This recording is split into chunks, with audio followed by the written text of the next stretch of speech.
Ouais, non, tu donnes la t'es force. combien? T'inquiète pas, je vais te faire manger, t'inquiète pas. Viens avec moi. Elle se fait du 4 000 euros de bénéfice. Non, la rentabilité pure, c'est en Afrique. Demain, je suis au Canada.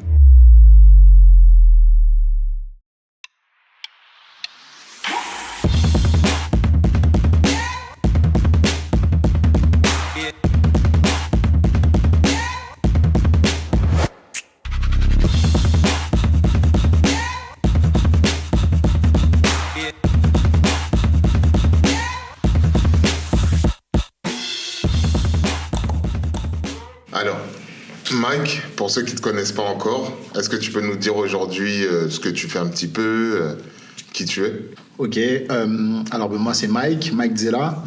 Je suis un investisseur, entrepreneur dans l'immobilier international, si je peux dire comme ça. D'accord. Voilà principalement ce que je fais aujourd'hui. D'accord, et donc tu es plutôt dans la sous-location, plutôt dans l'achat-revente, quel secteur? Alors je fais un peu de tout, un peu de tout, mais aujourd'hui ce que je mets principalement en avant et que j'aime beaucoup, c'est vraiment la sous-location, oui. Ouais, et donc tu m'as dit que tu opérais en Afrique. Dis-nous un petit peu exactement où, sous quelle forme. Ok, donc actuellement en Afrique, j'opère dans 3 pays. Ouais. Donc, je suis au Ghana, en Côte d'Ivoire et à Sao Tomé et Principe. Donc je ne sais pas si vous connaissez, il y en a beaucoup qui ne connaissent pas, Dis-nous un petit mais ça peu. permettra de mettre de la lumière sur ce pays qui est magnifique au passage. Et voilà, donc dans ces 3 pays, j'ai 3 sociétés donc immobilières Ok. dans lesquelles je fais différents projets. Ok, et donc tu as combien d'appartements là actuellement en tout? Ou Alors, déjà en Afrique, tu en as combien? Alors concernant la sous-location, Sous-location. Alors, sous-location. Tu peux nous dire les deux, il n'y a pas de souci. oui, de toute façon, c'est que concernant la sous-location actuellement. Concernant la sous-location, j'ai une 40aine de biens en Afrique. Donc, Ok. dans les 2 pays où j'ai de la sous-location, c'est le Ghana et la Côte d'Ivoire. Sao Tomé, c'est pas de la sous-loc. Ok, t'en as combien au Ghana, combien on a à Sao Tomé? Alors, au Ghana, j'en ai une bonne dizaine, presque 20. Désolé, Ouais. je ne connais pas le chiffre exact. Je ne sais pas pourquoi d'ailleurs, mais je ne connais pas le chiffre exact. Et j'en ai un peu plus de 20, donc du coup, en Côte d'Ivoire. Donc un penchant un peu plus pour la Côte d'Ivoire aujourd'hui en termes de nombre par rapport au Ghana, oui. Ok, et tu génères combien à peu près par... Alors, on va dire par mois. Tu peux soit dire par mois, à l'année, c'est comme tu veux. ouais, je dirais par mois. Alors, je vais donner une tranche, parce que comme vous savez, c'est saisonnier, ça peut changer. On peut aller entre 45 et 65, 70 par moment, milliers d'euros, ouais. Et tu fais aussi un petit peu d'accompagnement. C'est ça. Du coup, et tu m'as dit que l'accompagnement était un peu plus en Afrique. Ah oui, Ça. donc actuellement, oui, je fais de l'accompagnement aussi pour tous ceux qui veulent se lancer dans le business de la sous-location, donc sur le continent. Alors, je le fais plus en Afrique aujourd'hui parce que c'est là où j'ai commencé et cet accompagnement a été mis en place avant l'accompagnement que j'ai mis en place aujourd'hui pour la France. D'accord. Et donc, par rapport à ça, qu'est-ce que tu observes chez les personnes que tu accompagnes? Le petit... pas le petit défaut, mais la chose qui devrait améliorer à chaque fois pour passer à l'acte, à l'action. Alors, j'ai envie de dire, les idées reçues, forcément. Investir en Afrique, voilà, ça fait peur. Ça fait peur à tout le monde parce qu'on a beaucoup des on m'a dit que on entend que ma famille s'est fait arnaquer pour telle ou telle raison. Et d'ailleurs, c'est pour ça aussi que je me suis lancé à la base en Afrique. C'était pour permettre de faire aussi l'entre-deux et aider les personnes à investir sur le continent de manière sécurisée. Et la sous-location tombe vraiment à pic pour ça, quoi. Donc oui, le petit hic qu'ont la plupart des personnes, c'est de pouvoir se défaire de toutes ces idées reçues et qui leur permettra de se lancer en toute tranquillité ensuite. Donc là, tu penses qu'il y a une réelle opportunité donc pour la jeunesse de la diaspora ou la jeunesse africaine directement sur place? Alors pour la jeunesse africaine, dis-moi. Alors pour la jeunesse africaine, c'est un peu plus compliqué. Alors pourquoi? Parce que la diaspora forcément ont des fonds plus élevés que la jeunesse africaine. Normalement, bien évidemment. Mais du coup, oui, l'opportunité ici que je présente, elle est vraiment adaptée, en tout cas pour la jeunesse de la diaspora, enfin jeunesse ou moins jeune, et tous ceux qui veulent, donc du coup, ne serait-ce que se lancer pour participer au développement africain, parce que beaucoup le souhaitent. Je pense que tout Africain le souhaite au fond de lui de pouvoir participer à ce développement, un développement qu'on voit tous aujourd'hui. Et derrière aussi, au-delà de participer à ce développement, c'est aussi pouvoir gagner un petit peu d'argent, pour pouvoir aider la famille par moment. C'est toujours bien d'avoir un petit business sur place, surtout si ça fonctionne, quoi.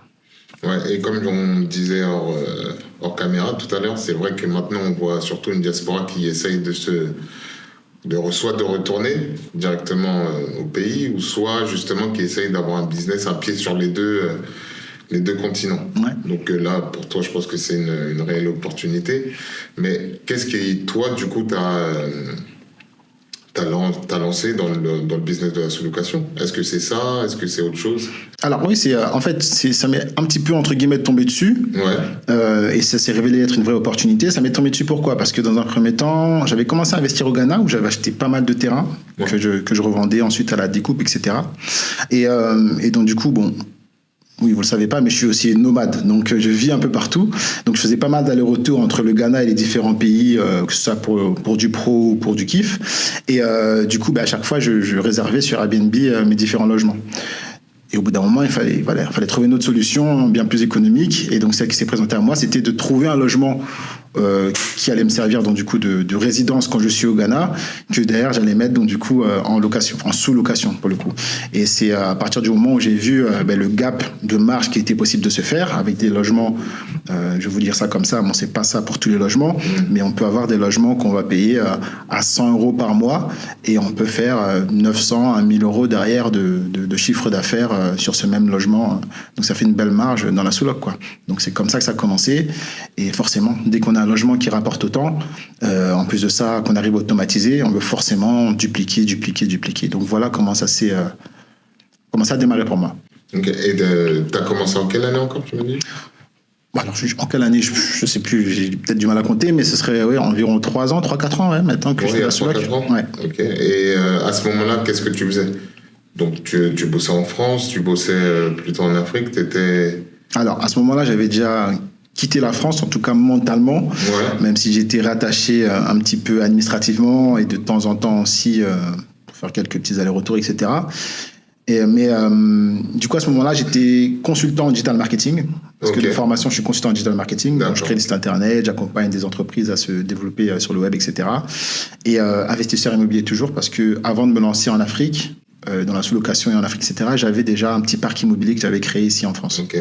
Ça va, si tu veux. Ouais, en Ile-de-France. J'ai un petit immeuble de rapport par-ci, par-là. Et puis, je me suis lancé avec ça. Donc, en tête, c'était vraiment aller chercher des opportunités sur le continent, avec toujours aussi cette ambition de pouvoir faire l'entre-deux. Parce que je sais que beaucoup de personnes ne peuvent pas y aller, mais veulent pouvoir y investir. Ouais. Comme moi, j'investissais déjà en France et certaines personnes connaissent mon sérieux. Même au début, quand je partais, ils me disaient toujours, oui, voilà, si tu trouves des trucs intéressants, Mike, n'hésite pas à nous dire. Moi, j'investis avec toi. Donc, c'est comme ça que sur le continent, j'ai trouvé des opportunités, en tout cas dans l'IMO. Partie digitale, c'est un peu plus compliqué. On n'est pas encore au même niveau, on va dire, technologique qu'on peut avoir en Europe ou en Occident, plus clair. Donc, du coup, c'était un peu plus compliqué de trouver des deals intéressants avec des entreprises pour les accompagner, etc. Mais du coup, pour l'immobilier, par contre, oui, c'est une terre qui regorge d'opportunités. Okay. Et donc, à ce moment-là, tu avais déjà un bon pécule ou des sous de côté pour pouvoir investir? J'avais quelques fonds pour me lancer sur le continent, parce que j'avais, donc, du coup, en tant que consultant, certaines entreprises que j'accompagnais.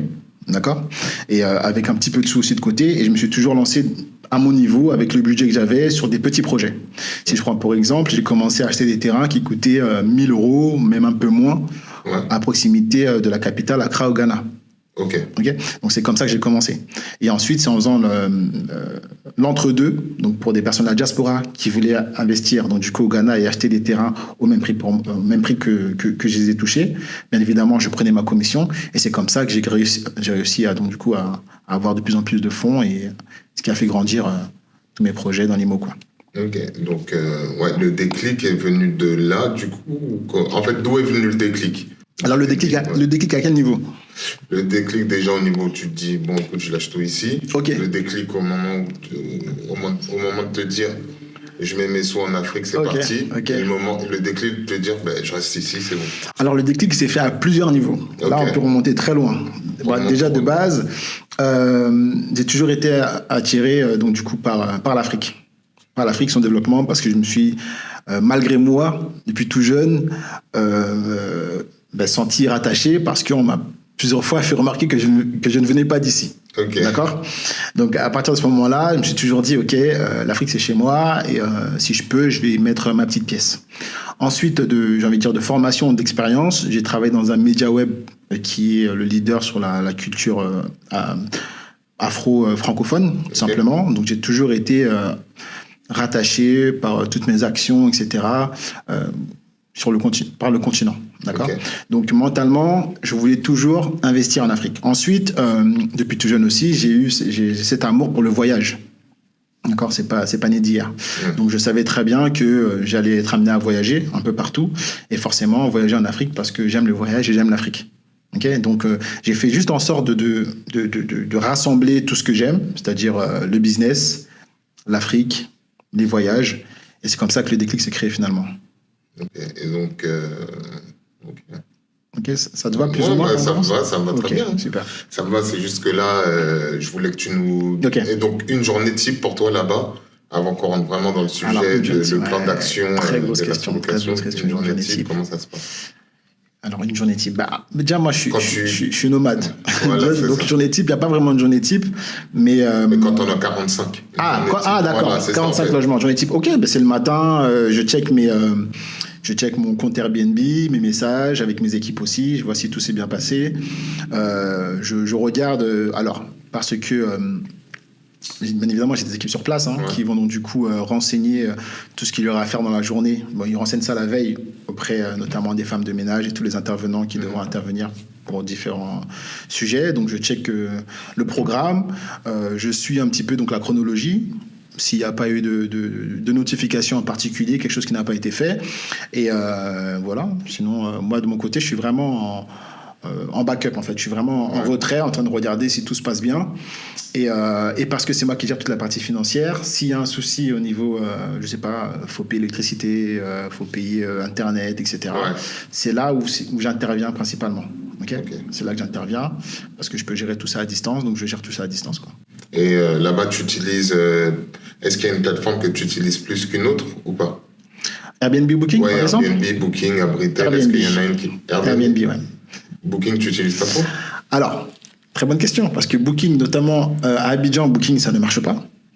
Ou ça marche peut-être pour 3% des personnes qui tentent de faire leur inscription ou rentrer leur logement. Très compliqué. Et très bonne question. Je ne sais pas du tout. On les a au téléphone, ils nous disent que oui, ça va marcher, ça va venir, mais ça ne marche pas. Et c'est sur le continent que ça ne fonctionne pas ou Non, c'est dans certains pays. Ok. Et si, par exemple, depuis la France, tu essayes d'ajouter un logement à Abidjan, c'est pas possible? Je pense que depuis la France, tu peux pas ajouter un logement à Abidjan. Je pense qu'il faut avoir... C'est une bonne question, parce que je sais plus... C'était Airbnb Booking, ouais. Non, c'est Booking, ouais. Je pense qu'il faut avoir, donc, du coup, ton identité ivoirienne, etc., pour ajouter un logement, donc, du coup, à Abidjan.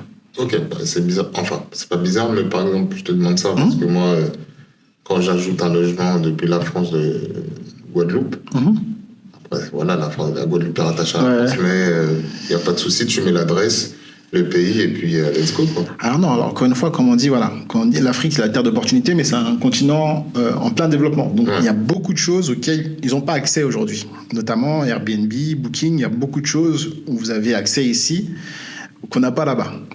Alors, je peux te prendre beaucoup d'exemples. Je te prends l'exemple, si on reste sur Booking. Booking à Abidjan ne marche pas, mais marche au Ghana. Mais pour avoir le paiement en ligne sur Booking directement en Afrique, hyper compliqué. Si demain tu vas voyager en Afrique, et je pense pas mal d'auditeurs le verront, je vais le regarder par ici, vous allez savoir, vous allez comprendre ce que je dis, notamment si vous réservez un hôtel via Booking, etc., à 97% des cas, on va vous dire paiement sur place. Ok. Et c'est pas forcément parce qu'ils ont envie que ce soit les paiements sur place, c'est parce que ça ne fonctionne pas partout, ce paiement en ligne sur le continent via Booking. D'accord. Et même les applications du type Stripe ou autre, ça ne fonctionne pas? Ah, on n'en est pas là. On n'en est pas là. On n'en est pas là du tout. Et également, je prends aussi Airbnb.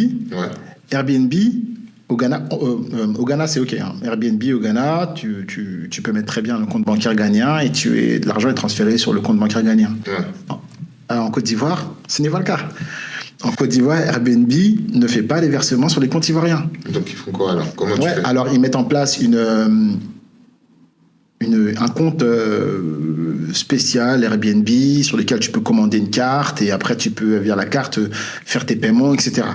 Okay. Moi, du coup, je fais transiter cet argent dans un autre compte qui n'est pas en Côte d'Ivoire parce que je ne peux pas le faire. D'accord. Et tu disais que 97% des cas, il fallait payer en espèces. Si c'est via Booking, ouais. Ouais, si c'est via Booking. Et quand c'est comme ça, vu que toi, t'es en backup ou t'es à Rio. Ouais, c'est ça. Voilà. Donc, qui se charge justement de prendre... Ouais, mes associés, okay, mes associés. Ça, je le fais donc du coup au Ghana, ce qu'on fait, mais il y a forcément, là on est en train de toujours chercher des solutions pour voir comment on peut faire par rapport à Booking, mais Booking on a bien moins de réservations. Alors ce qu'on a mis en place par exemple aussi, ça c'est un petit tips pour tous ceux qui voudront le faire Booking au Ghana, etc.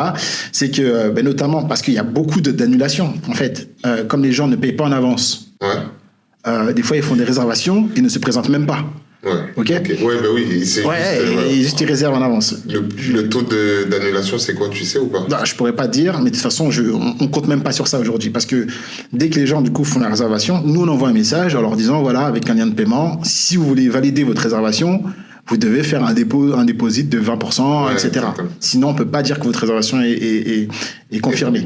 Donc, à ce moment-là, t'en as qui le font, t'en as qui le font pas. Mais donc, du coup, nous, on priorise toujours Airbnb où les paiements sont faits en direct. Donc, le booking, il vient vraiment en plus, finalement, sur le Ghana à ce niveau-là. D'accord. Et donc, pour les touristes ou autres, comment ça se passe? Si, par exemple, moi, aujourd'hui, je veux booker un hôtel via Booking, pour un de tes hôtels, un de tes appartements, comment ça se passe? Non, mais tu vas sur Booking, tu fais ta réservation, mais quand tu vas faire la réservation, ils vont vous dire que le paiement se fera sur place. Ok. Et quand ils vont vous dire que... Et nous, on fait en message auto, ce qu'on a mis, tu vas recevoir automatiquement le message qui va te dire que, ok, ta réservation a bien été prise en compte, mais attention, elle n'est pas à 100% confirmée. Si tu veux la confirmer à 100%, il faut que tu fasses un dépôt, etc. Ok, ça fait que vous devez perdre une bonne part de marché, du coup. Mais en fait, c'est pas qu'on perd une bonne part de marché, c'est que... C'est comme ça. Le marché, il est comme ça là-bas. Donc, nous, on se doit s'adapter pour pouvoir atteindre nos objectifs. Parce que oui, au début, lorsqu'on a fait, on a rendu compte que, une annulation, 2 annulations, et 3 annulations. Et autre chose aussi que vous ne connaissez pas, pour tous ceux qui font de la sous-loc en Europe, en Occident, etc., c'est qu'en Afrique, les gens veulent visiter le logement. Ah oui. Okay. Donc, à 75%, les gens vont te demander à visiter le logement. C'est-à-dire que... T'acceptes ? Attends, on va en arriver là. À 75%, ils vont te demander à visiter le logement. C'est-à-dire que pour Booking, notamment, si le mec il fait sa réservation, il paye pas à l'avance. Non seulement il paye pas à l'avance, mais non seulement le jour J, il veut venir, que le logement soit prêt pour lui, et il veut pouvoir dire si finalement il prend la réservation ou non. Mais attends, c'est pas nous, il peut nous bloquer comme ça pendant 3 semaines, parce qu'on a tout bloqué pour lui, et donc du coup il peut venir le jour J et dire non, finalement moi j'aime pas, je me tire parce que j'aime pas la rue, j'aime pas l'entrée, et voilà. Donc à tout ça. Maintenant la question vient, est-ce que j'accepte? C'est pour ça que nous on est en train de contrecarrer tout ça. Donc du coup avec le déposit déjà de premier abord. Et non, on fait pas de visite, nous on n'a pas le temps pour ça. Ou sinon par moment, parce que c'est un petit peu au kiff-kiff, je m'en parle. Si on va sur des périodes où c'est des périodes creuses. Là tu te diras, je vois ce que tu veux. On va être plus souple. Ou alors des fois, en fonction, je vais faire des visites payantes. Ah ouais, quand même. Ah oui. Combien à peu près? Alors là, j'ai en tête la Côte d'Ivoire, visite payante, je peux charger 5 000. 5 000, c'est environ c'est 8 euros, 7 euros. Ok. Alors, c'est une visite payante où, du coup, si vous réservez... On les déduit, quoi. Voilà, on les déduit. Ouais. Mais si vous venez, parce que nous on a plusieurs logements, donc il y a des personnes qui veulent venir et qui nous demandent des fois de pouvoir visiter, j'ai envie de visiter celui-là. Donc en gros, ils veulent que... Vous allez prendre 1 heure avec eux pour leur montrer 5 logements. Non, mais c'est pas possible. Ok. Tu sais quoi, je vais faire ça parce que des fois on me demande en Guadeloupe surtout, je vais visiter le logement. Ah ouais. Ah non, on peut dire. Je te dis. Vous leur dites, non, on fait. Alors nous on peut faire des visites, mais on les fait payer. Ok. On les fait payer parce que sinon c'est ingérable. Écoute. C'est de la ressource humaine que ça demande à chaque fois. On peut pas venir faire visiter. Et quand c'est comme ça, c'est toi qui y vas ou c'est... Ah non, mais moi je suis pas... oui, t'es à Rio. Je suis à Rio, moi. Je suis à Rio, je suis à Copa, je suis en train de boire ma petite caipi, je regarde les notifications. Ah, ok. C'est bien. C'est ça. Donc si tu pouvais un petit peu, tu nous as défini un petit peu la sous-location en Afrique. Donc si tu pouvais juste un petit peu entrer, parce que là on va rentrer dans vraiment le plan d'action à donner à nos auditeurs. Ok. Et donc définir un petit peu la sous-location pour toi. Alors, quand tu dis, je la définis, l'activité en elle-même. L'activité en elle-même. Alors, la sous-location, pour moi, enfin, même pas pour moi, ce que la sous-location, c'est assez simple, hein, comme je dis toujours, c'est le fait de louer un logement directement au propriétaire, mais dans le but derrière de le relouer, donc du coup, à des personnes sur de la courte ou moyenne durée, ou longue, hein, si vous voulez, hein, parce que tout se fait, en tout cas chez moi, et d'en faire une marge positive. Parce que c'est cette marge-là que vous allez garder. D'accord ? Mais sinon, maintenant, l'objectif de la sous-location, je ne sais pas si c'est ce que tu demandais également. Dis-moi. Alors, l'objectif derrière, mais c'est... que je voulais dire exactement. Mais l'objectif, oui, c'est une activité qui apporte beaucoup de trésorerie, beaucoup de cash. Et ça, c'est ce que je trouve super intéressant. Parce que moi, j'ai plusieurs activités dans l'immobilier, mais vous savez très bien, je dis vous, je m'adresse aussi aux auditeurs, hein, quand vous faites des opérations d'achat-revente, voilà, ça ne rentre pas toutes les semaines. Ouais. Ça ne rentre même pas tous les mois. Okay. Par contre, la sous-location, oui, ça rentre toutes les semaines. Ça rentre, et quand tu as beaucoup de logements, ça rentre tous les jours. Ouais. Donc, voilà. Surtout les Airbnb. Ouais, surtout les Airbnb. Et enfin, donc, du coup, l'autre point dont on parlait aussi un peu plus tôt, c'est que du coup, c'est un excellent tremplin. Déjà pour ceux qui ont des budgets très petits, parce qu'on peut se lancer avec très peu dans la sous-location. Et du coup, ça permet donc, du coup, de développer un capital plus gros, après, pour avoir des projets plus gros. Ok, mais pour donner une idée un petit peu à nos auditeurs, un loyer à l'heure actuelle au Ghana, par exemple, déjà, pour toi, la ville la plus rentable à l'heure actuelle, c'est laquelle parmi celles que tu as citées? Abidjan ou Accra en Côte d'Ivoire? Voilà, c'est ça. Accra, mais j'expliquerai pourquoi. Ok, explique-le. Ok, d'accord.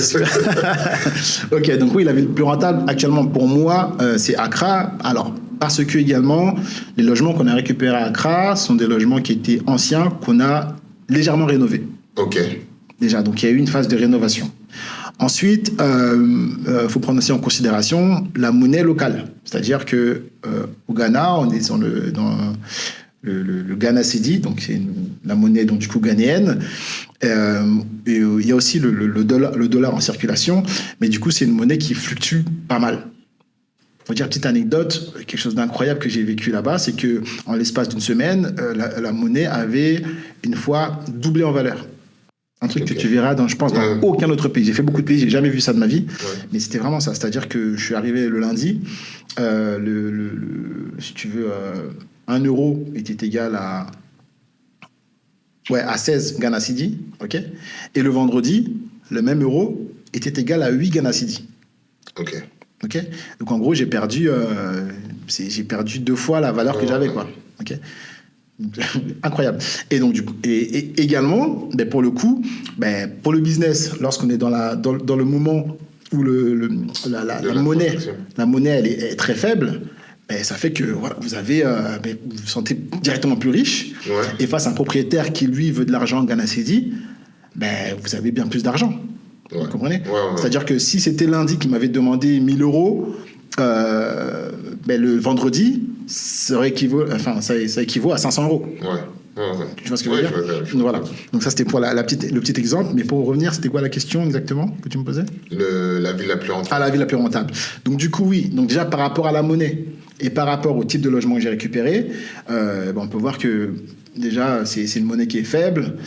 Donc il y a on a plus de pouvoir d'achat là-bas et derrière, parce que c'est déjà une petite rénovation, on arrive sur des marges bien plus importantes à la fin. Qu'un logement qui est déjà tout prêt, rénové dans un immeuble neuf ou déjà récent, quoi. Et un loyer, on va dire pour un T2 moyen, là-bas c'est... Alors pour mon type de logement sur lequel je me suis lancé, on est sur des loyers qui vont avoisiner pour un T2 150 euros par mois, un truc comme ça. Demain, je vais au Ghana. Non, mais encore une fois, c'est pour mon type de logement. C'est pour mon type de logement. Parce que ceux qui connaissent le Ghana, notamment Accra, et ça, c'est ce qui se passe dans beaucoup de pays en Afrique, c'est que on peut, dans le même quartier, tu peux trouver un logement qui va coûter 1 000 euros par mois, mais tu vas trouver aussi un logement qui va coûter 200 euros dans la même rue. Ah oui. Okay. Et qu'est-ce qui va changer? Parce le que propriétaire déjà, dans la mentalité des propriétaires, ça, c'est clair et net. Et encore une fois, c'est le type de logement. C'est-à-dire que tu peux être dans un logement, dans un immeuble, si c'est un immeuble qui est très récent, tu peux très bien avoir un immeuble très récent à côté d'une bâtisse qui est un peu vieille, quoi. Ok. Donc, à partir de ce moment-là, voilà, ça va vraiment dans tous les sens, ça éclate partout. Mais l'avantage ici, c'est que la localisation reste la même. C'est-à-dire que si cette bâtisse, tu la rénoves un petit peu, tu as la même localisation que cet immeuble qui est tout récent, magnifique, qui se trouve dans une rue hyper centrale où tu as tout à côté, quoi. Okay. Donc, forcément, les gens, s'ils veulent aller dans cette rue à un bon prix, ben, ils voient que le logement là, il a été rénové, il est nickel, ben, ils vont venir chez moi plutôt que d'aller dans l'autre logement qui coûtera 3 fois plus cher. Est-ce que toi, tu as une fourchette de prix en termes de loyer ou pas? Par rapport à moi, ce que je fais. Alors, par rapport c'est par rapport au type de logement dans lesquels moi j'investis. Oui, parce que maintenant j'ai une petite idée du marché, de ce que demande le marché. Donc, moi, par exemple, sur un T2, un type T2, on va aller, entre maximum jusqu'à 400 euros de loyer. Ok. 400 euros de loyer maximum. Mais encore une fois, même ça, c'est un bon loyer là-bas, quoi. Ok. Et la rentabilité, tu vises combien? Pour un T2 Ouais. Pour un T2, on est entre du 900 et 1003. Chiffre d'affaires. Ouais, exactement. Entre du 900 et du 1003 chiffre d'affaires. Et donc, petite parenthèse, avec tes 45, tu tournes à combien en net? En net, franchement, sur un bon mois, on va dire. Alors, en net, je vais te prendre une moyenne. Ouais. De marge, 30%. Ok. Je vais dire 30% de marge. Okay. Donc, en gros, voilà. Ça doit être ça. Et pourquoi tu dirais à nos auditeurs que l'Afrique en 2025, c'est une opportunité pour ceux qui veulent se lancer dans la sous-location? Est-ce qu'il y a une croissance en 3 ans? Est-ce que tu as vu une croissance du tourisme? La diaspora aussi qu'on a dit qu'ils voulaient revenir. Les plateformes peut-être qui commencent à se... Voilà, commencent à se structurer. Voilà, exactement. Donc, est-ce que tu penses que c'est une terre d'opportunité, du coup? Alors oui, c'est même pas que je pense. Je pense que déjà tout le monde le sait que c'est une terre d'opportunité pour différentes raisons. Et maintenant, ce que je dirais à la diaspora, c'est oui, il faut balayer les idées reçues, venir se renseigner, soit sur le continent, soit auprès de personnes qui investissent là-bas, pour voir comment ils fonctionnent et comment ça marche pour eux. Et d'ailleurs, oui, c'est encore une fois, même avec un petit budget, c'est totalement accessible. Et justement, on bascule sur la deuxième question. En termes de budget, si par exemple une personne lambda ici, mais qui veut le faire à distance, tu dirais qu'il lui faudrait un budget de combien pour lancer sa première sous-location? Alors à distance, totalement à distance? On va essayer à distance. Ouais. Voilà, totalement à distance. Déjà, si je prends l'aspect pour le logement, au minimum, je dirais qu'il faut au moins prévoir 3 000 3 500 euros. Ok. Pour avoir le logement équipé, etc. Déjà ça. Ensuite, en termes de gestion, soit il passe par une conciergerie, pour le coup. Ouais. Soit il passe par une conciergerie, soit il y a une agence qui peut leur affecter les différents agents d'entretien dont ils ont besoin, etc., pour qu'ils puissent gérer à distance et gérer les finances, etc., eux-mêmes. Parce que ça peut se faire à distance aussi également. D'accord ? Okay. Donc, quand c'est comme ça va être des commissions sur le chiffre d'affaires. C'est ça. Okay. Mais si, par exemple, on retire la conciergerie, c'est vraiment, je fais de la sous-location, c'est qu'avec le propriétaire que je communique, et après, c'est moi qui gère le reste. Peut-être, les femmes de ménage, peut-être des artisans, etc., s'il y a un problème. Internet et autres, mais c'est moi qui gère le tout. Combien tu me dirais? Donc 3 000, 3 500, c'est ça? Alors pour se lancer, oui, 3 000, 3 500, mais sinon de budget, je dirais qu'il faut quand même avoir 5 000, parce qu'on ne sait jamais le premier mois s'il y a un petit truc, un petit couac, etc. Et ça englobe quoi du coup? Les 5 000? Ça englobe tout. Déjà, toute la partie logement, 3 000, 3 500 euros, tout le logement. Après, les 1 500 euros, c'est ton petit backup de sécurité, quoi. Ouais. C'est ton petit filet de sécurité. Mais sinon, tout le reste, ça englobe tout ça. Donc ça veut dire que toi, quand peut-être que maintenant tu as changé de stratégie, mais quand tu démarres, tu vas pas sur du meublé directement? Encore une fois, là, on peut prendre la différence de ce qui peut se passer ici, c'est que y a très peu de meublés en Afrique. Ah oui. Les logements ne sont pas meublés en Afrique. Ok. Très peu. Alors, pour la plupart du temps, enfin, même pas la plupart du temps, mais généralement, oui, on récupère des logements qui sont nus. Donc, alors, à la différence, parce qu'il y a beaucoup de différences entre le Ghana et la Côte d'Ivoire.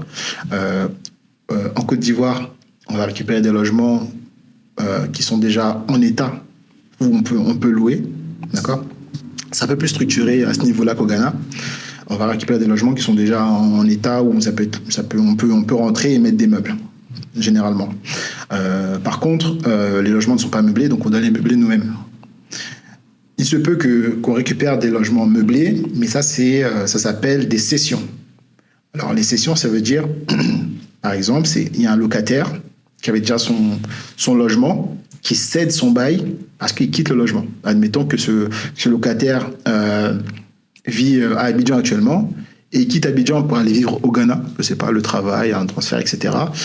Plutôt de se prendre la tête à vendre tous les meubles, etc., il va céder son contrat de bail qu'il a actuellement avec le propriétaire à quelqu'un d'autre qui veut récupérer le logement tout meublé. Ok. Donc c'est ça qu'on appelle donc des bails, des contrats de cession. Donc tu fais une cession avec ce locataire-là en question qui va bien évidemment budgétiser l'ensemble du matériel, l'équipement qu'il a dans le logement, et donc contre des finances, contre le budget qu'il aura défini. Voilà, il faut le payer. Si c'est 2 000 €, et tu récupères tout le bail en question. Okay. Voilà comment ça se passe. Et donc toujours d'ici, quels critères on pourrait mettre en place, par exemple moi, quels critères je pourrais mettre en place pour trouver une ville en Afrique qui est rentable pour pouvoir investir? Quand tu dis quels critères, voilà, quels critères. Voilà, déjà quel pays, quelle ville, et quelle rue, je sais pas, le plan d'action en fait pour vraiment trouver le bien rentable. Ok. Alors déjà, le type de propriétaire. Voilà. Alors déjà, si par exemple tu es quelqu'un qui va pas souvent en Afrique et qui va investir en Afrique, concentre-toi sur les capitales et sur les endroits avec les axes principaux où c'est les plus recherchés de tous les touristes. Okay. On ne va pas chercher à prendre des risques dans des contrées un peu compliquées, sachant on n'a pas toutes les stats qu'on peut avoir ou les références comme RDN, etc. Comme on a ici en Occident. Même si on a des infos, mais voilà, on est encore loin de tout ça. Sachant qu'il y a beaucoup d'informels. C'est compliqué on ne peut pas vraiment se positionner par rapport à ces données en question. Donc vraiment rester dans les coins qui sont les plus recherchés, d'accord, et aller trouver les opportunités. Donc vraiment déjà capital en termes de localisation. Ensuite, dans la localisation, comme d'habitude, on va essayer de se rapprocher des points d'intérêt principaux. Centre commercial, stade, salle de concert, etc., etc. Et derrière, bien évidemment, il faut trouver le bon ratio qualité, prix du loyer. Et normalement, ça fait mouche. Et le type comme je te disais, le type de propriétaire, est-ce que tu as des propriétaires, je sais pas, qui sont un peu plus, on va dire, qui sont un peu plus aisés, qui laissent l'appartement un peu plus facilement, ou d'autres qui sont un peu plus craintifs Alors, en Afrique aussi, la différence, c'est que c'est bien plus simple de trouver un accord avec le propriétaire qu'en France. Ok. Il n'y a pas l'administratif est bien moins lourd et la sous-location n'est pratiquement pas encadrée. Ok. Pour pas dire qu'elle n'est pas encadrée du tout, elle n'est pratiquement pas encadrée. Donc du coup, le propriétaire, ce qu'il veut déjà de base, c'est d'avoir un locataire qui paye. Ok. Donc est-ce que c'est un problème là-bas? Alors, j'ai envie de dire non, pas vraiment, parce que là-bas, il y a des moyens de pression qu'on ne peut pas mettre en place, notamment ici, si vous ne payez pas. Okay. Mais et à l'africaine, on est quand même respectueux de cela. On est quand même respectueux de cela. On sait que les gens ont trimé pour avoir des choses, etc. Donc, on respecte quand même ça.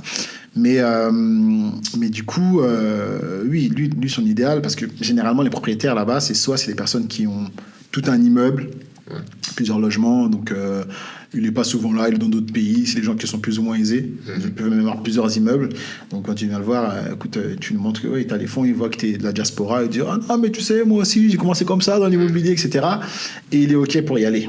Okay, pour ça, il n'y a pas de problème. Mais il faut lui montrer quand même que tu as les fonds et que tu peux le faire, quoi.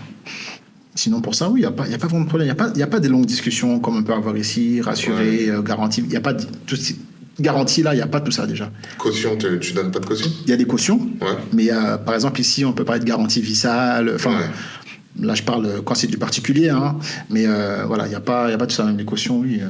En fait, les cautions, c'est plus. Comment dire ça? Ça dépend. Au Ghana, par exemple, quand tu fais un peu de rénovation, il n'y a pas de caution. Ça, c'est normal. En Côte d'Ivoire, oui, tu arrives dans un logement, mais en fait, en Côte d'Ivoire, c'est déjà structuré à ce niveau-là.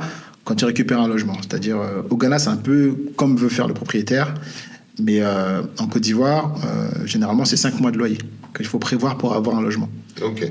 Déjà, donc tu peux pas trop négocier, donc tu viens, c'est 2 mois de caution, 2 mois d'avance, 1 mois d'agence, c'est un mois administratif, donc c'est un mois qui est consommé. Et c'est comme ça c'est ce qu'il faut avoir au minimum pour te relancer dans le logement, quoi. Ok. Et donc là, tu nous as donné la ville. La ville, quelques critères clés. Voilà, ouais. quelques critères. Et donc, pour trouver le logement, qu'est-ce que tu utilises? Un agent local, Le Bon Coin, Ouais, alors, WhatsApp, Facebook, je sais pas. ouais, alors beaucoup Facebook Ok. et il y a des agents locaux aussi également. Ouais. Ils prennent leur commission, j'imagine aussi. Oui, ils prennent leur commission. Ok. Et qu'est-ce que tu leur dis? Tu leur donnes tous les critères.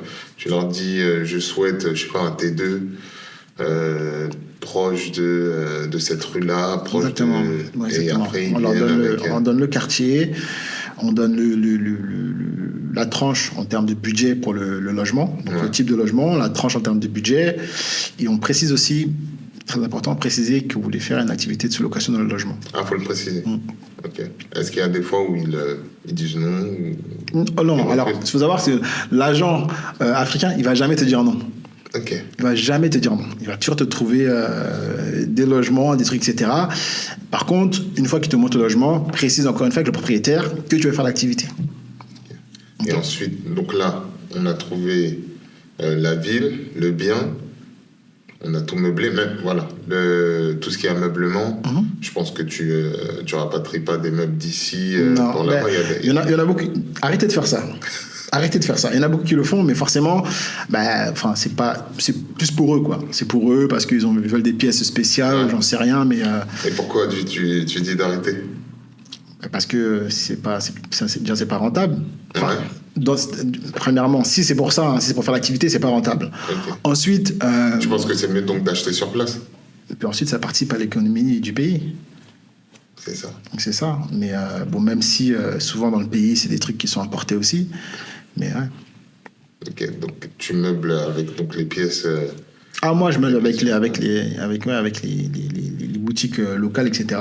Des fois, j'utilise pas mal d'artisans, parce qu'on a pas mal de menuisiers au bord de route qui font des lits, des trucs, etc. Donc, j'utilise pas mal d'artisans locaux qui font des trucs. Justement, ça, j'allais y venir.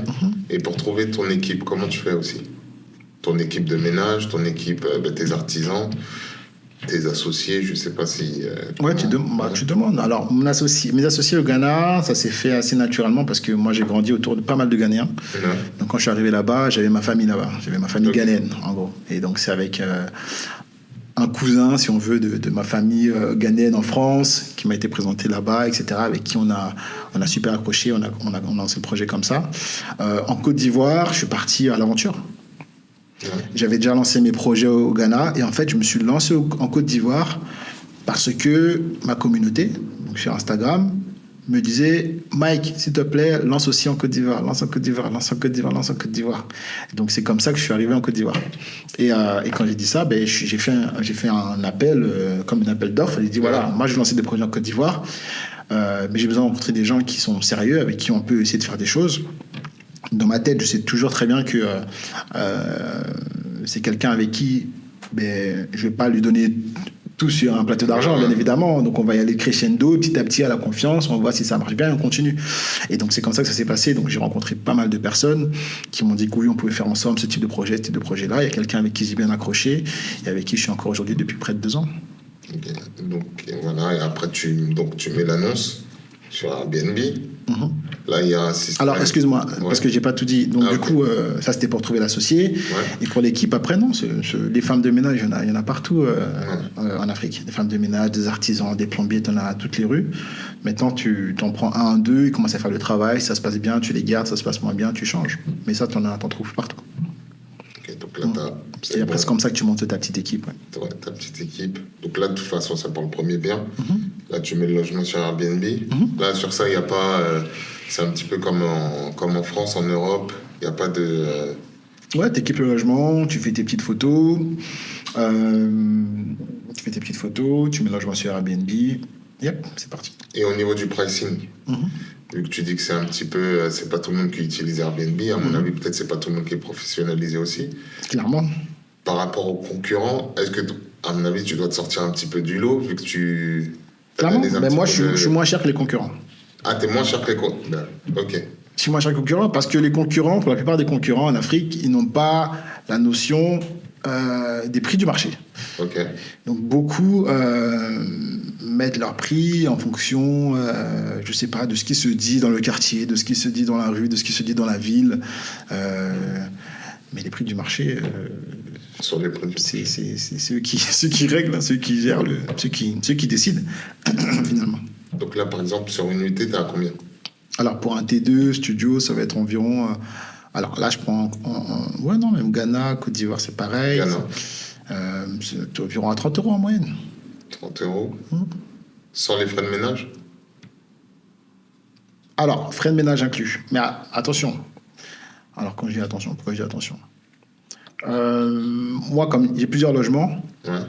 les femmes de ménage sont embauchées chez moi. C'est ça, ouais. Ok. Donc, elles ont leur salaire mensuel et sont affectées en fonction des différentes interventions qu'elles doivent faire. Sachant également que en Afrique, il y a beaucoup plus de ménage à faire qu'en France. Alors, quand on dit beaucoup plus de ménage, déjà dans la culture, les femmes de ménage passent pendant les séjours.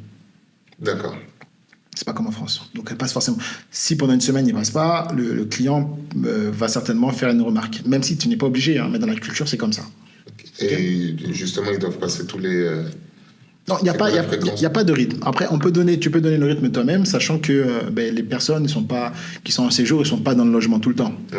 Et on évite quand même de faire que la femme de ménage passe quand les gens ne sont pas là. Quoi. Ok. D'accord. Donc, moi, la fréquence que je donne aujourd'hui, c'est plus du 2 fois par semaine, quand je peux. Ok. C'est plus de 2 fois par semaine. Au minimum 1 fois par semaine, mais plus de 2 fois par semaine. Mais d'ailleurs, je suis en train de voir si je ne peux pas faire un peu plus, parce que... une problématique aussi qu'on évoquera, c'est que les immeubles en Afrique ne sont pas entretenus comme ils peuvent l'être ici avec une copropriété où tu as notamment des interventions pour la dératisation, pour les insectes, etc. Ouais. Et ça arrive très vite les nuisibles en Afrique. Ouais. Donc voilà, mais ouais, donc en gros entre 1 à 2 fois par semaine. Okay. Donc là, tu as 30 € la nuitée. Ouais. Et tu en as 45. Et ta femme de ménage, une de tes femmes de ménage, tu la payes combien au mois? Alors, de tête, bon, je vais prendre, parce que Ghana, c'est pas la même que... Ouais, tu prends... Là, j'ai en tête, j'ai Côte d'Ivoire. Ok. Côte d'Ivoire, en tête, elles sont à 100 000 francs CFA, c'est environ 150 € le mois. Ok. 150 € le mois. Et en fonction, bien évidemment, de l'activité, on va dire en moyenne, elles peuvent faire... 2 ménages par jour, de lundi à vendredi. Ouais. On peut partir sur un truc comme ça. Ok. Ça va. Ouais. Donc c'est un petit truc qui est rentable. Pour tout ce qui est automatisation, vu que là, tu es avec nous, des fois tu es à Rio, les gens passent. Comment tu fais? Est-ce que les channel managers, tu as des channel managers? Je mettrai la petite définition en dessous. Est-ce que tu as des channel managers? Comment ça se passe? Mais non. Donc tout se fait par WhatsApp? Quand tu dis tout, c'est quoi? Toutes les entrées, les sorties, voir avec les équipes. ménages, ouais. Pas de channel manager parce que tout est sur Airbnb pratiquement. Ok. Donc ça veut dire que même une double réservation, parce que je pense que ce qui se passe, c'est que les personnes qui viennent sur Airbnb, une fois qu'elles te connaissent, elles ont ton numéro, si elles doivent revenir, elles t'appelleront directement. Des fois, elles essayent avec mon partenaire et il me dit. Oui, il te dit. Et si entre-temps, il y a une autre personne qui réserve pour les mêmes dates? Non, après on bloque nous-mêmes. Ok. Ok. Ah ouais, pas de channel manager. Non. Parce que c'est Airbnb qui se fait là-bas. Et à Britel, tout ça, ça fonctionne pas? Le Bon Coin? Le Bon Coin, non. Facebook. Okay. Facebook, après, Facebook, ça va être pareil. Ça va être, les gens vont vouloir payer en direct. Enfin, ils payent en direct, ils vont vouloir visiter. Non, c'est de leur gars qui prend trop la tête. Nous, on centralise tout. Airbnb, c'est plus simple. Comme j'ai dit, il y a juste le booking au Ghana. Mais encore une fois, il est vraiment en option. Donc d'ailleurs tout se fait sur Airbnb et oui, si des gens ont notre numéro, c'est des gens aussi qui sont en mesure de payer en avance. Donc s'ils payent en avance parce qu'ils sont déjà venus, oui, on bloque les dates. Ok. Et là, tu nous as donné le blueprint, en tout cas, pour lancer le premier bien. Yes. Donc, c'est à vous.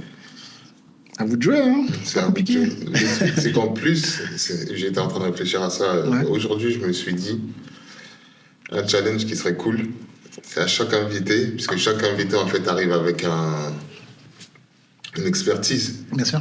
Et c'est de recréer ce que c'est les conseils de l'invité. Donc Ouais, là, super. grosso modo, ce serait de me lancer Ok. un logement Let's go. en Afrique. Let's go. Attends. Comme t'es pas encore venu en Afrique en plus. Non, je suis On pas t'attend, encore- on t'attend au pays. C'est parti. Il faut que j'y aille alors. Ouais. Ghana, Sénégal, ou tu me dis d'aller où en premier? Plus facile, ce serait Abidjan, Abidjan? en Côte d'Ivoire, ouais. Ok.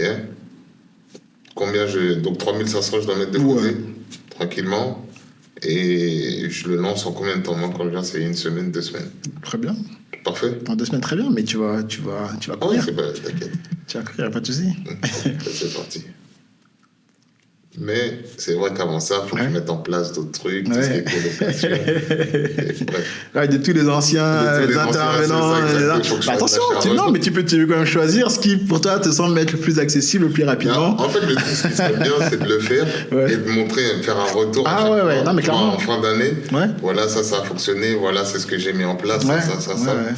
Donc, de toute façon, on va mettre un lien Litchi. Ouais. Ouais. Mais tu devrais faire ça sous forme de vlog. Je pense que les gens te suivraient. Ah, ok, un voilà, challenge, aujourd'hui. ouais, ouais, ça peut exactement. être pas Non, mal. j'y pense en tout cas. Ouais. Mais ok, ben là en tout cas tu nous as donné le déclic pour démarrer. Yes, Parfait. super, génial. Et justement en parlant de déclic, t'as lancé ton premier, à partir de quel moment tu te dis bon je vais en prendre un deuxième, un troisième jusqu'à arriver à 45? Alors, quand j'en ce premier, bah, déjà, quand je vois les potentielles marges, je me dis, ah ouais, quand même. Là, je me fais 500, 600 si ça fonctionne, etc. Et bon, après, moi, je suis comme ça. Hein. Je suis entrepreneur dans l'âme. Tu tout de suite, tu l'es aussi. Tu te fais tout de suite des schémas, des trucs dans la tête, etc. Donc, on lance le premier. Et en fait, par curiosité, je commence à me renseigner autour s'il y a d'autres types de logements qui ont le même prix. Parce qu'il y a des types de logements qui ont le même prix. Donc, je me renseigne, ah ouais, dans là, 200, là, 100 euros. Et d'ailleurs, je vais t'expliquer aussi un autre truc ensuite par rapport au Ghana. Donc, je regarde un peu partout. Ouais, ok, là, c'est 200, 150. Ah, mais non, ça pourrait être pas mal. J'en parle à mon associé. Il m'a dit, t'as vu, je t'avais dit, c'est pas cher, etc. Je dis, ok. Et du coup, ce qui se passe à ce moment-là, parce que, encore une fois, comme je dis, quand j'ai commencé à venir sur le continent, lancer mes projets, j'avais pas un gros budget. Ok. Ouais. J'avais pas un gros budget, etc. Mais je voulais continuer à développer tout ça. Et moi, j'en parlais à mon audience sur Instagram. Ok. Et ici, j'ai une idée qui aujourd'hui a porté ses fruits et qui continue de fonctionner aujourd'hui. C'est que j'ai fait participer à ce développement de mon parc immobilier ma communauté. Ouais. C'est-à-dire que j'ai fait une petite levée de love money, si on peut appeler ça comme ça. Donc ils ont participé. Ah, écoute, moi en gros je te passe 1000 euros, etc. Et en fait, en fonction de ce qu'ils me donnaient et de la valeur du logement, c'est-à-dire que ce que le logement va me coûter sur une année, ben, sur l'année, eux ils allaient récupérer un pourcentage qui correspond donc du coup à ce qu'ils ont apporté dans ce logement en question. Ok. Tout simplement. C'est cool. Ça. Donc moi ça m'a permis de faire quoi? D'enchaîner. Bon, même si donc du coup sur la première année, les bénéfices étaient splittés avec les investisseurs, Ouais. mais donc du coup j'ai pu lancer des vagues de logements comme ça. Et ça, le système du pourcentage, tu l'as fait que sur une année? Ou Non, tu l'as fait sur... je le fais encore aujourd'hui pour certains de mes logements. Là. Ok, d'accord. Mais je veux dire, le système que tu as... Ouais, c'est sur une année. C'est que sur une année, c'est pas la durée du... Ah non. Après, c'est bye bye. C'est bien, t'as compris, toi. Ouais, bah oui, parce que sinon... non, sinon il y a... Ok. Non, c'est pendant une année, ouais. En tout cas, pour Step Up, c'est pas mal. Bien sûr. Et du coup, et surtout dans les débuts, parce que, entre guillemets, j'étais gentil aussi sur les marges, hein, forcément, parce que c'était le début. Voilà, Et tu tu- viens, ouais, tu tu vois, donnais non, combien, tu tu me donnes la demandais force, combien? t'inquiète pas. 50%. Je vais te faire manger, t'inquiète pas, viens avec moi, tu vas manger autant que moi. Ben, les gens, ils mangeaient autant que moi. Ils mangeaient autant que moi. C'est-à-dire que non, si la personne, par exemple, le logement à l'année, il me coûte, je sais pas moi, 5 000 euros, Ouais. et finalement, il me rapporte 12 à l'année, Ouais. et la personne, elle avait mis 2500. Ça veut dire qu'elle a mis la moitié. Ouais. Ça veut dire qu'elle récupère 6 000 euros. Ça veut dire qu'elle se fait, sans rien faire, hein, depuis la France, etc., elle se fait du 4 000 € de bénéfice. Elle dit, Mike, allô, t'en as pas encore d'autres? Mais bien sûr, elle me dit, Mike, vas-y, ben, on peut faire un deuxième. Ouais. Ou, on peut réinvestir sur le même bien. Ouais. Ah, tu vois? Ouais, c'est mieux que le Bitcoin. Ah, mais c'est toi qui le dis, moi, j'ai rien dit. Non, mais oui, non, mais clairement, j'ai des clients qui sont fait des belles marges, j'ai des gens qui me suivent maintenant, enfin, qui continuent d'investir avec moi sur mes différents projets comme ça depuis 3 ans, 4 ans, qui ont pris 2 logements, etc. Ouais. Ok. Et justement, quand tu arrives à 45, tu me disais ça tout à l'heure, et j'aimerais savoir pourquoi. Quand tu arrives à 45 biens, tu mets pas en place de système d'arbitrage. J'explique. Système d'arbitrage, c'est grosso modo tous les biens qui ne sont pas rentables ou qui ont trop la marge est trop faible, tu les vires. Donc toi, tu pratiques pas ça, et pourquoi? Alors pourquoi? Ouais. Parce qu'aujourd'hui, quand tu as beaucoup de logements, même s'ils te rapportent un peu, ça se lisse. Ça fait beaucoup à la fin. Ok. Si j'ai 45 logements qui me rapportent 100 € par mois, ça fait quoi? Ça fait du 4 500, c'est ça? Ouais. Ça fait 4 500. S'ils me rapportent 200 €, ça fait déjà du 9 000. Tu vois ce que je veux dire? Donc même si à la base, je voulais faire un 500 sur celui-là, mais au final, il me rapporte que... Mais moi, c'est toujours bon pour moi. Je vais prendre. Si par contre, il finit dans le rouge, là, c'est différent. Ok, s'il finit dans le rouge. Donc toi, en fait, le but, c'est que tant qu'il y a une petite... Tant qu'il est positif, je garde. Voilà, mais s'il finit dans le rouge, par exemple. S'il finit dans le rouge, là, déjà, on va voir pourquoi il finit dans le rouge. Ouais. Parce que alors, pourquoi je dis ça? Parce que si c'est un logement que j'ai déjà depuis un petit moment, c'est que de base, il finissait pas dans le rouge. Ouais. Tu comprends? C'est que c'est un logement... Mais déjà, même pour connaître vraiment le logement, comment il fonctionne, il faut connaître le marché, etc. Moi, aujourd'hui, je connais le marché, notamment au Ghana, à Abidjan. Je sais qu'il y a la saisonnalité. Exactement. Si je prends un logement en mars... il va pas me rapporter comme en décembre. Ouais. Mais si je lance en mars, je sais que c'est une période qui est un peu creuse, donc sur les 3 premiers mois, je vais pas être hyper pompé l'op. D'accord? Donc j'attends, je sais que très bien. Ok, à cette partie-là, ben voilà, tu vois son année, ok, c'est nickel. Ok. Tu vois? Ok, ouais. Donc ouais, par rapport à quand je disais le rouge, c'était plus par rapport à la saisonnalité aussi. Ok. Ouais, non. Par rapport par rapport à la saisonnalité, si dans ta saison forte, ben t'as des bons chiffres, ça va. Ouais, tu couvres après. Tu couvres, tu vois. Mais si dans la saison basse, tu as des chiffres qui sont mauvais, après, de toute façon, tu connais, stratégie de pricing en fonction des périodes, etc. Il faut pas être trop dur par rapport à ça. Si tu es trop dur mentalement, non, je veux mon prix que ce soit 50, 60 €, etc. Mais la saison veut que ton prix soit à 30 €, mon coco, tu vas à 30 €. Et le plus bas que tu aies pu faire, c'est combien? Waouh, j'ai fait des fois des 20 €. Des logements qui, normalement, je voudrais les mettre à 30 €, je les ai mis à 20 €. Et justement, c'est ce que je voulais te poser. Le minimum le séjour minimum, est-ce que tu fais vu que tu fais des nuits à 30 €, est-ce que tu fais tu fonctionnes à la nuitée? Est-ce que tu fonctionnes à la minimum de nuit? 2 nuits minimum. 2 nuits minimum? 2 nuits minimum. Ça va. Ouais, je fais pas. Non, la nuitée, c'est ingérable. Même en fonction avec la gestion des draps, des trucs, etc. Quand t'as 45 logements, c'est très compliqué. Et tout ce qui est blanchisserie, tout ça, c'est toi qui gères ou c'est... C'est ça. J'ai un petit bureau, notamment en Côte d'Ivoire aujourd'hui, où j'ai plus de logements, où on fait toute la gestion des linges, etc. Okay, genre un petit local. C'est ça. Ok. Il y en a qui font ça justement et qui le mettent aussi à louer pour, comme un petit business de laverie, quoi. C'est-à-dire, j'ai pas compris. En fait, ils créent une laverie. Ils créent une laverie, Ils créent une laverie où eux vont laver leur linge, surtout à 45 logements. Ok. Et à côté, ils l'ouvrent au public pour que ça leur apporte un petit... Ça pourrait être aussi envisageable. Pour l'instant, c'est pas ce que j'ai mis en place, mais ça pourrait être envisageable. Ouais. Ok. Donc, tu dirais que tes réseaux sociaux, pour le coup, est un bon gros vivier pour trouver tes partenaires et tes logements. Ah, mais clairement. C'est grâce à eux aujourd'hui que je fais tout ça à ce rythme-là, à ce niveau-là. Parce que là, on parle uniquement de sous-location, mais j'ai plusieurs projets dans l'immobilier, dans différents pays, comme je disais. T'avais pas fait un projet au Cap-Vert, je sais pas, il y a peut-être 2 ans ou un truc comme ça? Alors, c'est pas Cap-Vert, c'est Sao Tomé. Sao Tomé Principe. Je crois qu'on m'avait chuchoté, ça te dirait d'investir. Ah ouais, super. Ouais, c'est ça. C'est à Sao Tomé Principe, une petite île, etc. C'est ça. Ok. Oh, ben, c'est cool, tu vois. Et donc tu nous as tout donné, structurer une équipe locale, comment depuis la France on trouve les partenaires, le minimum de nuitées.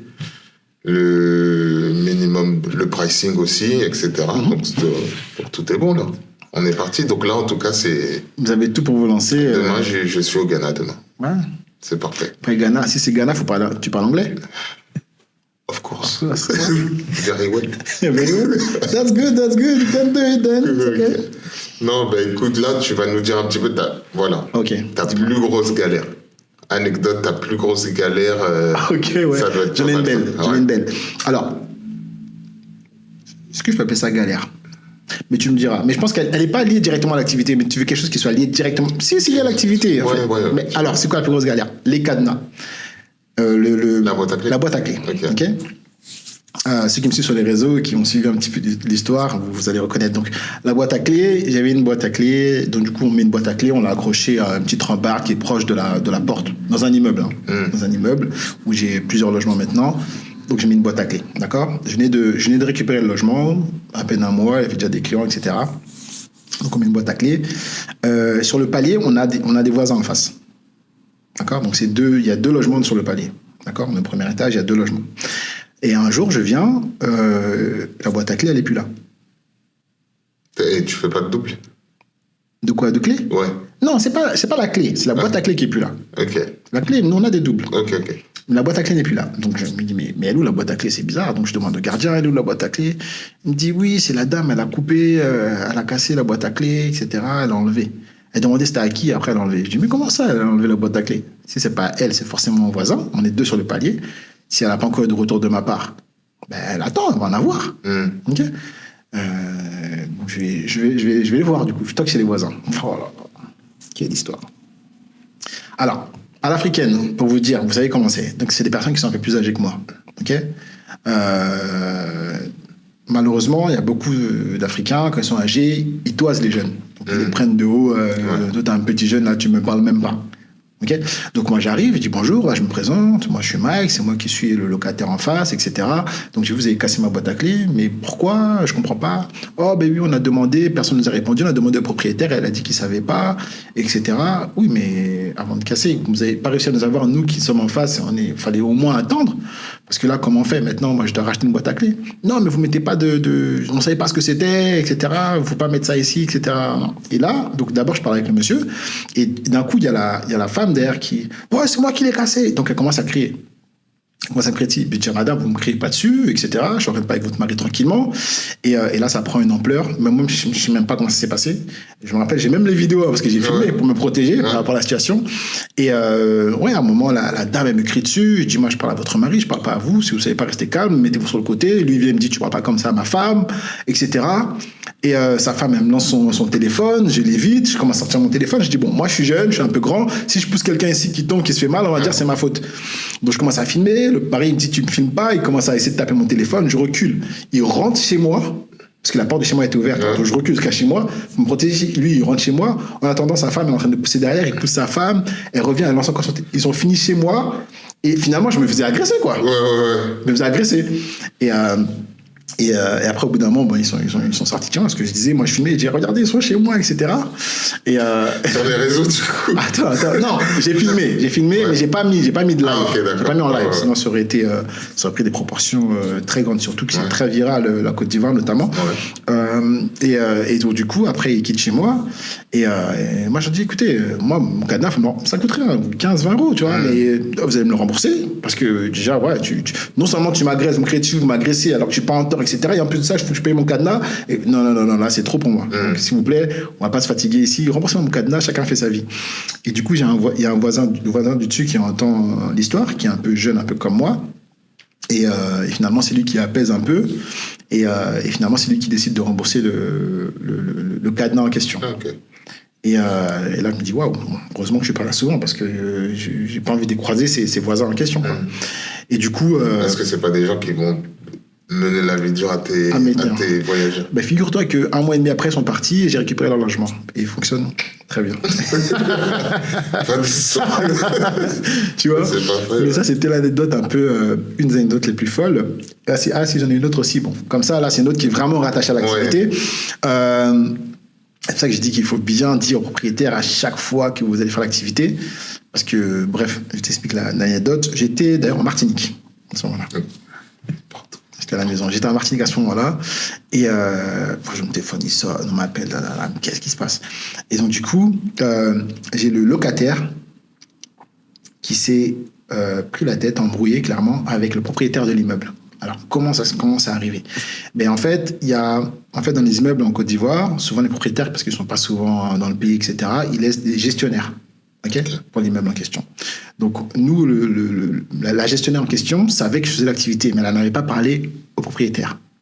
Et il y a une voisine qui s'est plainte du fait de voir des gens qui rentrent et qui sortent. Elle s'est dit, qu'est-ce qui se passe là-bas? Ils font une activité de meublé, parce qu'en Côte d'Ivoire, on appelle ça comme ça, ils font une activité de meublé. Donc, elle a dit ça au propriétaire. Êtes-vous au courant? Le propriétaire a dit non, je ne suis pas au courant. Donc, quand elle est venue en Côte d'Ivoire, elle est venue dans le logement, elle a toqué à la porte, elle a demandé, mais elle a dit, vous êtes qui? Et donc, du coup, il a dit, mais c'est vous êtes qui? Donc, et en fait, voilà, ils sont engueulés, ils sont chamaillés. Ah, sortez de chez moi, grosse engueulade, vous allez voir, j'appelle la police. Bref, grosse embrouille.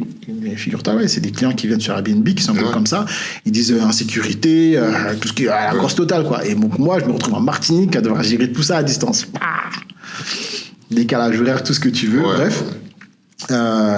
Et donc, du coup, rassurer le propriétaire que moi, j'ai jamais vu finalement. Et donc, j'essaie d'avoir les bons mots, etc., etc. Donc, pendant un moment, l'activité devait être en stand-by. Heureusement, je devais repartir en Côte d'Ivoire pas longtemps après. Donc, je suis reparti. Donc, j'ai rencontré la propriétaire. Je lui ai expliqué les choses. Finalement, tout s'est arrangé parce que tout s'arrange toujours quand on cherche des solutions. C'était juste une solution financière qu'il fallait au final. Et voilà, donc l'activité a continué dans ce logement. Mais sur le coup, c'était très compliqué. Donc, avec ce locataire-là aussi en question qui a eu une expérience qui était très mauvaise. Ok. Et voilà. Donc, toujours prévenir le propriétaire en direct, quoi qu'il en soit, même si vous avez des gestionnaires, l'agent immobilier qui vous dit oui, etc., mettez les choses au clair au propriétaire pour pouvoir faire votre activité tranquillement. Mais là, on va passer du coup à la petite partie quiz. Ok. Donc, il y a quelques questions pièges? Non, pas du tout. C'est une question. Et avec seulement deux réponses, tu nous donnes ta réponse super. favorite. Donc, tu n'as que 700 € de budget et tu veux lancer ton premier bien à distance. Waouh. Quelle est ta première décision? T'attends d'économiser plus pour te sentir prêt? Ou B, tu cherches un partenaire fiable dans une ville stratégique et tu te lances petit mais rapidement? Non, j'attends d'économiser. Ouais. 700 €, partenaire fiable, c'est un partenaire compliqué. De se lancer avec quelqu'un que tu connais pas, même au niveau financier. Non, compliqué. Mais tu dis ça, mais intrinsèquement, c'est ce que tu as fait avec ton... Au niveau financier? Avec ton Instagram, non? Pas au niveau financier. Ah non. Alors, au niveau financier, partenaire fiable. Parce que moi, je ne sais pas s'ils sont fiables ou pas, parce qu'ils n'ont aucune mainmise sur le... Tu vois, c'est pas des partenaires, c'est des investisseurs. C'est pas pareil. Ok. Tu vois la différence? C'est pas des partenaires, c'est des investisseurs. Parce que le partenaire, il a un mot à dire. Il a la mainmise autant que toi. Et s'il met plus que toi, il a normalement plus de droits que toi. Tu vois? Donc ça, c'est... Donc moi, je dirais non. Écoute, fais ton logement, si c'est ce que tu veux faire, tu fais ton logement, ou sinon c'est quelqu'un que tu connais. Pas quelqu'un que tu connais pas, tu veux pas faire de partenariat avec quelqu'un que tu connais pas, c'est un peu compliqué. En tout cas, d'association, parce que là, c'est plus une association pour moi. Ok. Bon, deuxième question. Le bien tourne parfait. Ok. Il tourne nickel, il n'y a pas de souci. À quel moment tu envisages de scaler? A, dès que tu as remboursé tes premiers investissements, ou B, tout de suite parce que ça marche? Tout de suite parce que ça marche. Ok. J'ai pas besoin. Ben, je suis comme ça. Je suis fonceur. Si je le sens que ça fonctionne et que je vois que j'ai, on va dire, tous les voyants sont au vert concernant un autre bien qui, selon les analyses, les critères, pourrait fonctionner de la même manière, je tente. Justement, en parlant de ça, qu'est-ce que tu penses? Quel mindset tu penses serait adapté à ce type d'activité? Ah non, mais après, il est adapté à tout type de mindset. Ça peut très bien être adapté à quelqu'un qui veut faire un petit revenu complémentaire, comme quelqu'un qui veut se faire un empire dans l'immobilier. Tu vois, moi, je suis plus du mindset qui veut se faire un empire dans l'immobilier. Donc, j'ai une vision qui est très, très long terme. D'où, quand tu m'as posé la question, pourquoi je garde des logements, même s'ils font que 100 €, etc. Parce que sur du long terme, si ça me rapporte, ça me rapporte. Tu vois, mais celui qui veut se faire un petit peu de pépette assez rapidement, il n'aura pas cette patience. Je vois ce que tu veux dire. Et justement, pendant que tu parles de long terme, t'es beau. Tu les signes sur... t'as une durée minimum, tu les signes sur 1 an, 2 ans. Alors ça dépend. Alors en Côte d'Ivoire, généralement, c'est sur 1 an. C'est sur 1 an, mais renouvelable. Ouais. De toute façon, tant que c'est payé, pas de problème. Et au Ghana, c'est des périodes qui sont déjà prédéfinies. Alors, la petite particularité aussi au Ghana, parce que je ne l'ai pas dit ici, mais ça se fait, on va dire, à 70%. Quand tu signes un bail au Ghana, c'est que tu payes à l'année. Ok. Bon, après, les loyers, c'est 100 euros. 100 euros, 200 euros, mais tu payes à l'année. D'accord. Il se peut que des fois, parce qu'ils veulent quand même, ils aiment beaucoup l'argent, les Ghanéens. Ils aiment l'argent. Tu peux, et c'est ce que j'ai fait, j'ai payé par moment des logements 3-4 ans à l'avance. Ah ouais. Mais ça m'a permis de négocier, donc du coup aussi le prix. Ouais, à la baisse. Ouais. Mais le problème, c'est que s'il ne fonctionne pas, même s'il fonctionne, là, tu aurais été dans un... Ouais. Mais après, les prix sont tellement bas, comme j'ai dit encore une fois. Si de base c'était 250 euros et que tu arrives à le lisser et tu négocies sur 4 ans, tu payes 4 ans à l'avance, mais tu l'as à 180 euros, c'est un logement que tu mets même à 20 euros ou à 25 euros, bah, ça se assez rapidement. Quoi. Okay. Mais bon, il faut avoir vos critères, votre analyse qui soit bonne pour faire tout ça. Quoi. Okay. Tu as 1000 euros de budget. Ouais. Troisième question, tu as 1000 euros de budget. Donc on a augmenté un peu. Où choisis-tu ton premier investissement et pourquoi? En France, si oui, quelle ville? En Afrique, si oui, quelle ville? Avec 1000 euros, tu fais rien avec 1000 euros. C'est, on va dire, allez, 2000 euros, 1000 euros pour la caution et 1000 euros pour le premier mois. Et il est meublé déjà. C'est bien que tu poses cette question parce qu'en France, de se lancer, ça demande moins de budget. Ah ouais?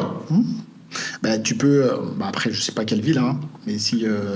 moi, actuellement, je suis vraiment proche Paris, donc les budgets, c'est un peu élevé, mais tu peux très bien trouver, entre guillemets, ici, un studio 800 euros, 700 euros, où tu payes un mois de caution, au mois d'avant, c'était déjà à 1004.